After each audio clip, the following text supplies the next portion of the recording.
Do you know what it feels like to be invisible in a house full of people? To be humiliated in front of 200 strangers and have no one lift a finger to help? Emily's voice trembled raw with pain and fierce determination.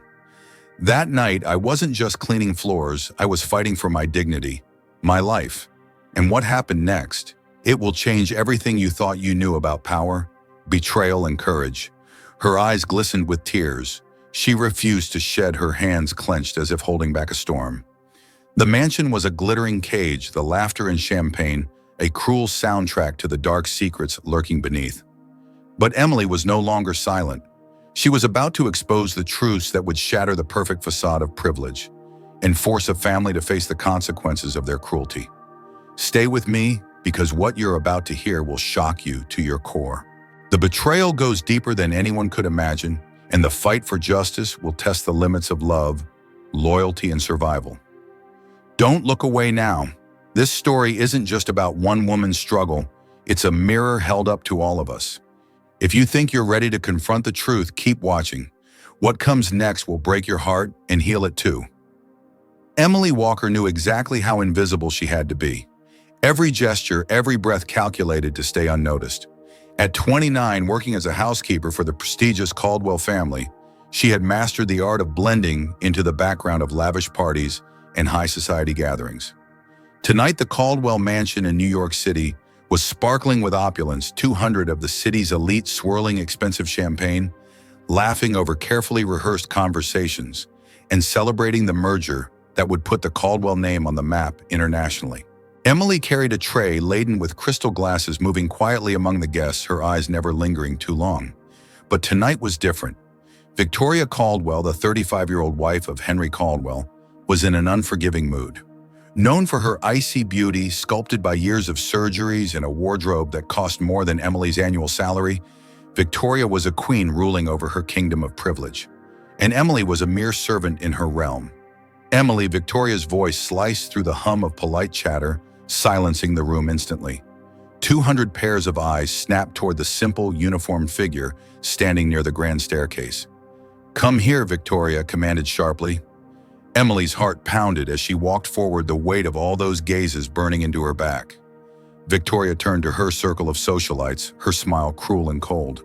"Our little helper here managed to spill champagne on the Italian sofa," she said with a malicious tone, "a $15,000 disaster." Emily glanced at the sofa, her confusion growing. There was no stain. Before she could speak, Victoria raised her own glass and intentionally splattered it across the delicate upholstery. "Clean it up," Victoria said loud enough for everyone to hear. "With your hands. Let everyone see how careless you are." A heavy silence descended.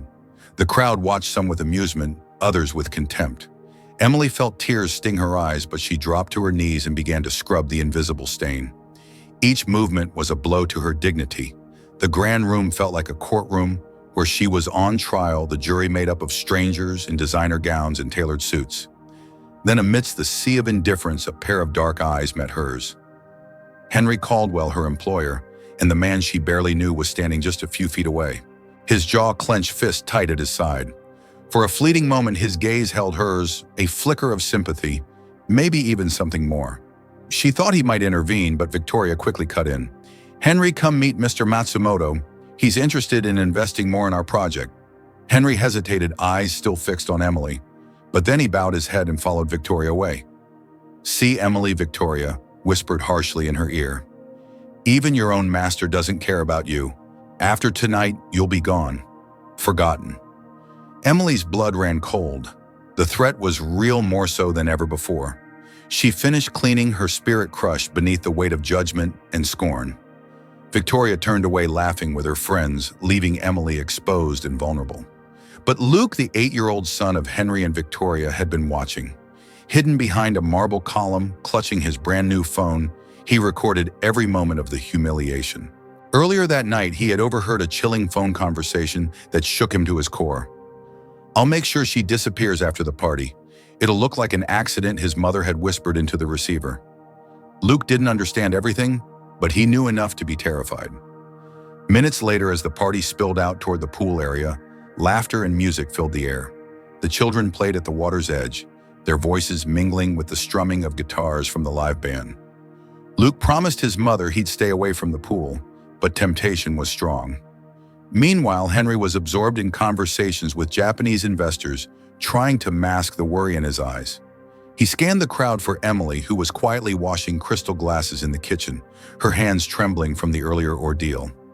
Emily, Henry called softly, startling her. He looked disheveled, his suit rumpled as if the night's tension had worn him down. "I need to finish these," she stammered. He stepped inside and closed the door, shrinking the space between them. "I'm sorry," he said, voice rough, "for not standing up for you, for never doing anything." Emily stopped scrubbing. This was the first time he spoke directly to her, and his words hit her like a punch to the gut. "No need to apologize, I know my place," she whispered. Henry took a hesitant step closer. "You don't deserve this. No one should suffer like this." Her eyes filled with tears. "Why are you saying this now?" He swallowed hard, as if gathering courage from some deep well. "Because I can't stay silent anymore." The silence stretched between them, thick and heavy. Emily's heart hammered. Over the past months, she had noticed Henry's secret glances, the little anonymous gifts left on her bed, a chocolate, a flower. "Mr. Henry, this isn't right," she murmured, afraid to hope. "I know it isn't," he admitted. "Nothing in my life is right. My marriage is a lie. My wife." He stopped, eyes locked on hers. "I can't stop thinking about you." The confession hung in the air, forbidden and explosive. Emily's knees weakened. "This is madness. I'm just a housekeeper." "You are the bravest person I know," Henry said. "You care for my son better than his own mother. You bring joy to this house." He reached out his hand, gently brushing her cheek. For a moment, Emily closed her eyes, letting herself feel the warmth of his touch. "What do we do now?" she whispered. Before Henry could answer, Luke burst into the kitchen. "Dad, Mom's looking for you. She says you disappeared." Henry glanced once more at Emily. "I'll fix this," he whispered fiercely. Then he left with Luke, leaving Emily alone, heart pounding. Outside, Luke smiled quietly. The footage on his phone would be the key to protecting the only person who had ever truly cared for him. "Thank you for staying with us through this intense opening. What would you do if you were in Emily's shoes right now? Would you confront Victoria or stay silent to survive? If you're captivated so far, please don't forget to like and heart this video. It helps us bring more stories like this to you." The music from the party echoed faintly through the thick walls of the Caldwell mansion, but inside Emily Walker's mind a storm was raging. The memory of Victoria's cold words and the humiliating scene replayed endlessly, a sharp pain in her chest. Yet she had no choice but to push the feelings aside and finish her chores, each crystal glass carefully washed, each movement precise despite the tremor in her hands. Outside, the pool glistened under the moonlight, an inviting yet deceptive haven. Luke Caldwell, unaware of the turmoil inside, played near the water's edge, the ball slipping from his grasp and tumbling into the deep blue. His sneakers skidded on the slick marble, and in an instant, he was falling backward, plunging beneath the surface. For a heartbeat, the crowd didn't react. 200 adults, important, powerful, and utterly paralyzed. Time seemed to freeze. Luke struggled, his small arms flailing as water filled his lungs. Panic tightened around his throat. His vision blurred, the world turning dark at the edges. Then, piercing the silence, a scream shattered the trance. "Luke," a child shouted. The realization spread like wildfire. Luke couldn't swim. Henry Caldwell was only 10 yards away, engrossed in his business talk moments before. Now terror drove him forward. He dashed toward the pool, but as he reached the edge, something strange stopped him, a paralyzing fear, an invisible weight. "Someone do something," he yelled, but his voice was swallowed by the stunned crowd. Glasses paused midair. Phones hesitated as bystanders filmed instead of acting. Whispers of disbelief and excuses filled the air. No one stepped forward, except Emily. She had been clearing trays nearby when the shrill cries pierced the night. Without hesitation, she tore off her apron and sprinted through the maze of guests who parted in shocked silence. The water was colder than she expected, an icy shock that stole her breath, but desperation gave her strength beyond reason. She dove in fully clothed arms, cutting through the water with frantic determination. The bubbles stung her eyes as she reached for Luke, who was sinking deeper with every second. Grabbing him beneath the arms, she fought against the weight, dragging them down. His grip on her was tight fingers, clutching desperately at her shoulders.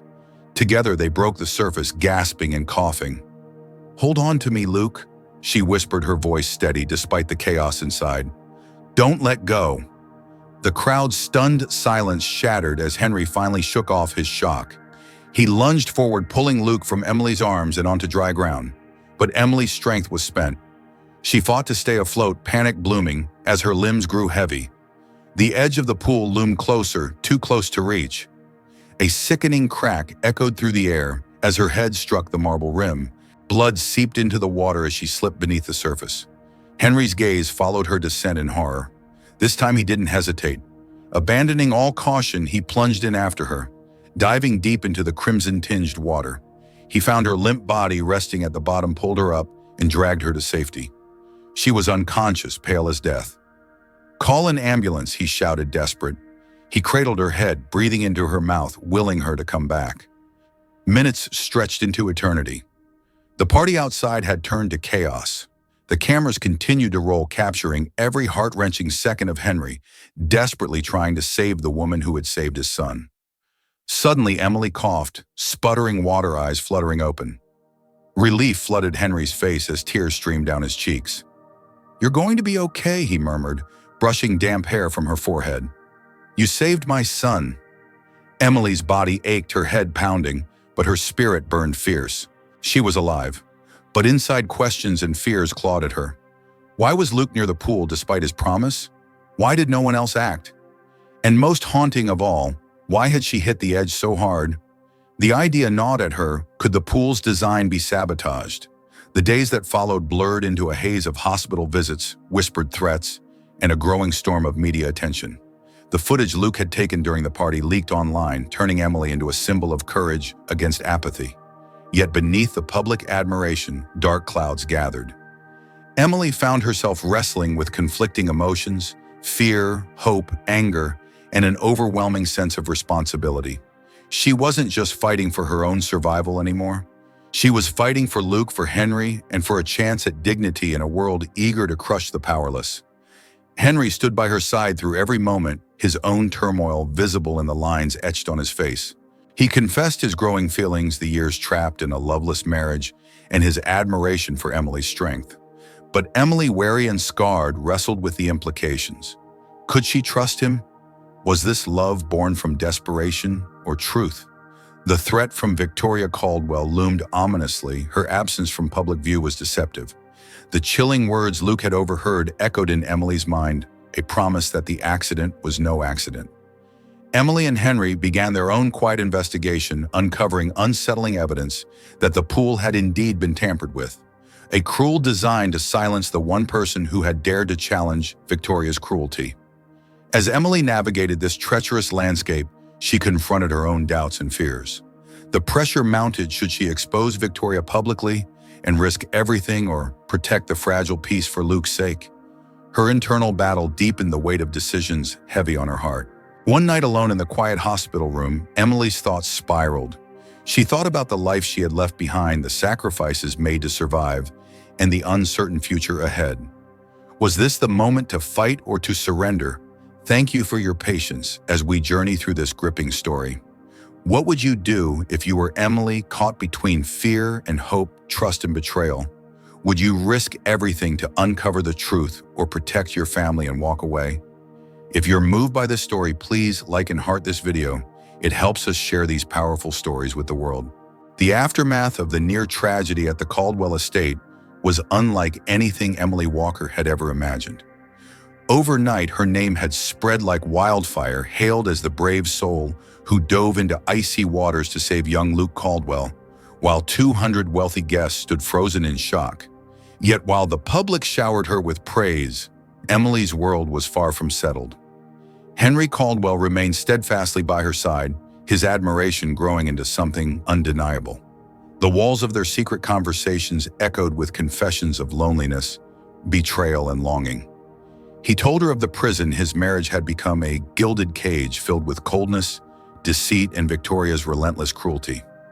Emily, torn between hope and the scars of her past, wrestled with the weight of their complicated bond. Could love bloom amid such darkness? Meanwhile, Luke, the observant and quietly fierce boy, clutched his phone like a lifeline. The secret recordings he'd captured, the whispered plans of Victoria, plotting to ruin Emily, to erase her from their lives, were a shield and a weapon. Their family's darkest truths now lay bare, threatening to topple Victoria's carefully constructed world. Victoria Caldwell, once the queen of New York's social scene, found herself cornered by public outrage and legal battles. Invitations stopped arriving. The cameras that once adored her now scorned her. Yet even in the face of ruin, Victoria refused to vanish quietly.